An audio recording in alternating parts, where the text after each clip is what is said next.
দিনটি ছিল 17ই নভেম্বর, মানে এই মরশুমের প্রথম বিয়েবাড়ি। আমারও ইনভিটেশন ছিল। আর আমার মতে সবার বিয়েবাড়ি যাওয়ার দুটোই মেন কারণ হতে পারে, এক তো খুব সুন্দর সেজেগুজে যাওয়া যায়, আর দুই খাওয়া দাওয়া।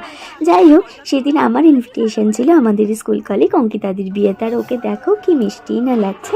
তো তারপর গিয়েই দেখি এখানে বড় চলে এসছে, আর এখানে তার বরণ চলছে। তারপর সবাই মিলে একসাথে একটু গল্প আড্ডা করে ফটো তুলে চলে গেলাম স্টার্টার কাউন্টারে স্টার্টার খেতে। আর সবাই মিলে একসাথে যাওয়ার এটাই মজা, গল্প করতে করতে আড্ডা মারতে মারতে কখন যে সময় কেটে যায় বোঝাই যায় না।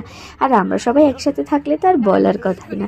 তারপর যেহেতু আমাদের সবাইকেই বাড়ি ফিরতে হবে, সেই জন্য আমরা দেরি না করে তাড়াহুড়ো করে খেতে বসে পড়েছিলাম। আর এসে দেখি এরা বিয়েতেও বসে পড়েছে। তারপর খানিক বসে ওদের বিয়ে দেখে সবাই আইসক্রিম খেতে খেতে বেরিয়ে পড়লাম। আর এই যে এসে দেখি ট্রেনও পেয়ে গেছি। আর আমার দিনটা তো এইভাবেই কাটলো। তোমাদের কার কটা বিয়ে বাড়ি পড়েছে?